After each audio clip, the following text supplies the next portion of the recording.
प्रिय दर्शकों नमस्कार। आज की जो ये वीडियो है विशेष रूप से उन माताओं के लिए बेहद खास होने वाली है जो माताएं अपने बच्चों की शादी में हो रही देरी को लेकर परेशान रहती हैं। बहुत सारे उपाय भी कर चुकी हैं, कोशिश भी कर चुकी हैं, लेकिन सफलता नहीं मिल पा रही है। ऐसे में हरियाली तीज के दिन किया गया एक छोटा सा उपाय करवा सकता है आपके बच्चों का विवाह। यदि आपके बच्चों के विवाह में लगातार देरी बनी हुई है, बनती बनती बात बिगड़ जा रही है, तो आज जो उपाय मैं आपको बताने वाला हूं, इस उपाय को आपने अच्छे से समझ लेना है और मेरे द्वारा बताए गए तरीके से हरियाली तीज के दिन आपने ये उपाय कर देना है। ये उपाय करने से आपके बच्चों की शादी के लिए कोई न कोई मनचाहा रिश्ता जरूर आएगा और शादी होने का योग भी बन जाएगा। कई बार बच्चों की जन्म कुंडली में ग्रह और नक्षत्रों के कुछ ऐसे दुर्योग बन जाते हैं जिनके चलते विवाह में लगातार विलंब होता रहता है। रिश्ते आएंगी, बातें चलेंगी, लेकिन कोई भी बात, कोई भी रिश्ता सफलता तक नहीं पहुंच पाएगा, बीच में ही रुक जाएगा। और यदि कई बार रिश्ता पक्का हो भी जाता है तो एंड में जाकर कोई न कोई ऐसी बात निकल कर सामने आती है जिसके चलते रिश्ता टूट जाता है। कभी लड़की वाले मना कर देते हैं, कभी लड़के वालों की तरफ से ना हो जाती है। देखने वाले आएंगे, देखकर चले जाएंगे, लेकिन किसी भी प्रकार का पॉजिटिव रिप्लाई सामने से आपको मिल नहीं पाएगा। बच्चों की उम्र लगातार निकलती जाएगी, अनाब शनाब रिश्ते आएंगे, आपके लेवल का रिश्ता नहीं आएगा और जो भी रिश्ता आपके लेवल का होगा वो पक्का नहीं हो पाएगा।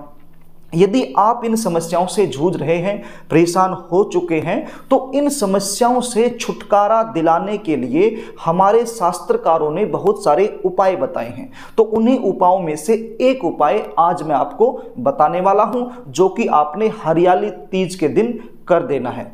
प्रिय दर्शकों, कार्यक्रम को आगे लेकर के चलूं, इससे पहले आपसे निवेदन करना चाहूंगा, यदि आप मेरे चैनल पर नए हैं, पहली बार आप मेरा कार्यक्रम देख रहे हैं और अभी तक आपने चैनल को सब्सक्राइब नहीं किया है, तो चैनल को सब्सक्राइब जरूर कर लीजिए और बेल आइकन को भी प्रेस कर लीजिए, ताकि हमारी आने वाली इसी प्रकार की नई वीडियो का नोटिफिकेशन आपको मिल सके और वो वीडियो आप आसानी से देख पाएं। प्रिय दर्शकों, अब आप ये जान लीजिए कि ये उपाय आपने कब और कैसे करना है। ये उपाय करने के लिए आपके पास कौन कौन सी सामग्री का होना जरूरी है।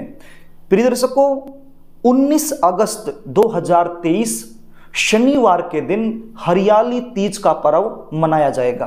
तो आपने ये उपाय हरियाली तीज यानी कि 19 अगस्त शनिवार के दिन ही करना है।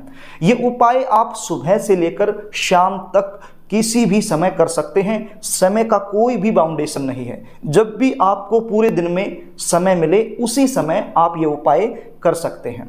ये उपाय करने के लिए आपके पास क्या सामग्री होनी चाहिए, इसको आप नोट कर लीजिए। आपके पास 2 रुमाल होने चाहिए। कौन कौन से रुमाल?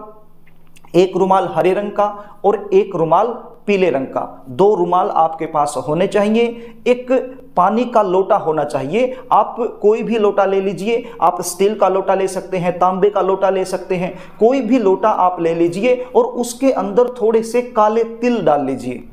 हो गया। और क्या चाहिए? आपके पास एक सिंगारदानी होनी चाहिए। सिंगारदानी यानी कि सिंगार की किट। जो माताएं हैं वो भली भांति जानती हैं सिंगार की किट क्या होती है, आपको बाजार से आसानी से मिल जाएगी।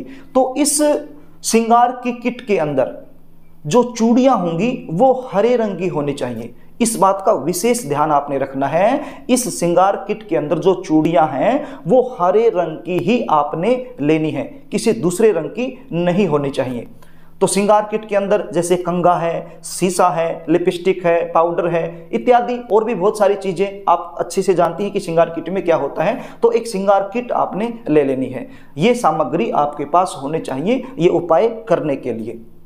हरियाली तीज के दिन जब भी आप ये उपाय करें तो स्नान आदि से निवृत्त होकर के साफ सुथरे कपड़े आपने पहन लेने हैं और ये सारा सामान लेकर आप को शिव मंदिर में जाना है। आपके आसपास कोई भी शिवालय हो, शिव मंदिर, तो वहां पर आपने चले जाना है और वहां पर जाने के बाद शिवलिंग जहां पर स्थापित कर रखा है वहां पर आपने बैठ जाना है।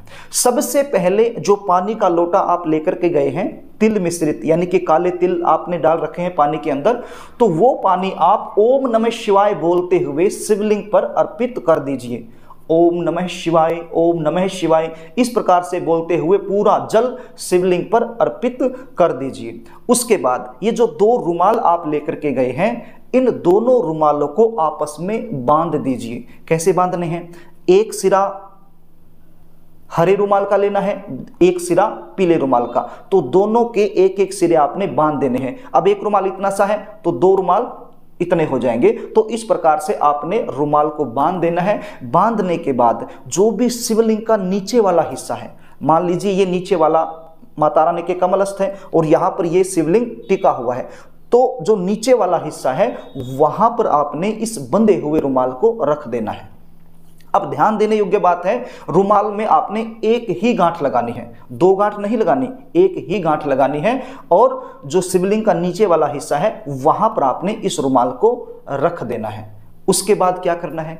उसके बाद ये जो श्रृंगार किट आप लेकर के गए हैं, इस श्रृंगार किट में से जो भी सामान है वो आपने बाहर निकालना है और एक एक सामान माता रानी की जो प्रतिमा है उसके सामने आपने रख देना है। यदि संभव हो तो माता रानी का श्रृंगार आपने अपने हाथों से करना है। कैसे करना है?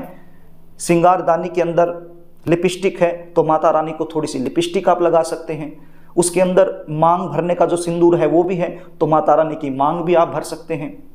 उसके अंदर चूड़ियां हैं हरे रंग की, तो माता रानी के हाथ में आप चूड़ियां पहना सकते हैं। कम से कम 7 चूड़ियां जरूर होनी चाहिए, इस बात का भी आपने ध्यान रखना है। तो कम से कम 7 चूड़ियां इस किट में होनी चाहिए और माता रानी के हाथ में आप चूड़ियां पहना सकते हैं। यानी कि पूरा श्रृंगार आप माता रानी का कर सकते हैं यदि संभव हो तो। और यदि ऐसा करना संभव नहीं है तो फिर ये श्रृंगार किट का सारा सामान किट से बाहर निकाल करके माता रानी की जो प्रतिमा है उसके सामने आपने रख देना है और हाथ जोड़ करके अपने बच्चों की जल्दी शादी के लिए प्रार्थना आपने करनी है। उसके बाद यहीं पर बैठ करके, मंदिर में ही बैठ करके एक मंत्र का जाप आपने करना है। बड़ा आसान सा मंत्र है, आप स्क्रीन पर देख लीजिए और इसका उच्चारण मैं कर देता हूं। मंत्र कौन सा है? ओम उमा महेश्वराय नमः। ओम उमा महेश्वराय नमः। तो इस मंत्र का जाप आपने 108 बार करना है। अब ये 108 बार गिनती आप अपनी उंगलियों पर भी कर सकते हो या फिर कोई माला की सहायता भी आप ले सकते हो। तो ये माला यहां पर आप रुद्राक्ष की भी ले सकते हो, कोई भी माला ले सकते हो, तुलसी की माला को छोड़कर। तुलसी की माला यहां पर प्रयोग में नहीं करनी है। तुलसी की माला के अलावा कोई भी माला आप प्रयोग में ले सकते हो मंत्र जाप करते हुए। तो एक माला इस मंत्र की आप शिव मंदिर में ही बैठ के कर दीजिए और उसके बाद हाथ जोड़ करके प्रार्थना कीजिए। माता रानी के चरणों में आप अपनी अर्जी रखिए, बाबा शंकर भगवान को, भोलेनाथ को आपकी जो दुख है, आपकी जो समस्या है वो बताइए मन ही मन में और भाव से प्रार्थना कर दीजिए। हरियाली तीज का जो दिन है वो मां पार्वती और शंकर भगवान के मिलन का दिन माना जाता है। इस दिन किया गया छोटा सा उपाय भी बहुत ज़्यादा प्रभावशाली होता है और उसका रिजल्ट 100% देखने को मिलता है। आप अपने बच्चे की जल्दी शादी के लिए ये उपाय इसी तरीके से यदि करोगे तो आपकी मनोकामना अवश्य ही पूरी होगी, कोई रोक नहीं सकता। तो प्रिय दर्शकों, इस प्रकार से आपने ये उपाय कर देना है। उपाय करने के बाद आपने अपने घर चले आना है। बड़ा ही आसान उपाय है और बड़े ही आसान तरीके से मैंने बताने की कोशिश की है और आशा भी करता हूं कि आपको समझ में आ गया होगा। प्रिय दर्शकों, यदि आप अपने बच्चों की जन्म कुंडली का विश्लेषण मुझसे करवाना चाहते हैं, जानना चाहते हैं कि आपके बच्चे की शादी कब होगी, कौन सी दिशा में होगी, कैसे परिवार में होगी, विवाह के बाद का जीवन कैसा रहने वाला है, शादी में जो अड़चनें आ रही हैं उन अड़चनों को दूर करने के कुंडली के आधार पर विशेष उपाय क्या बनते हैं, तो फिर स्क्रीन पर दिए गए व्हाट्सएप नंबर पर आप अपने बच्चे की जन्म डिटेल लिखकर मेरे पास भेज सकते हैं और अपने बच्चे की जन्म कुंडली का सटीक विश्लेषण मुझसे करवा सकते हैं। जन्म कुंडली विश्लेषण की हमारी फीस होती है, वो आपको पे करनी होती है, उसके बाद आपको पूरी जानकारी दे दी जाती है। तो प्रिय दर्शकों, यदि आपको जानकारी अच्छी लगी हो तो इस चैनल को सब्सक्राइब कर लेना, इस वीडियो को लाइक कर देना, इस जानकारी को शेयर भी कर देना ताकि आप पुण्य के भागीदार बन सकें। और वीडियो के कमेंट बॉक्स में जय भोले बाबा जरूर लिखना। आज के लिए बस इतना ही, आगे फिर मिलेंगे, तब तक के लिए नमस्कार।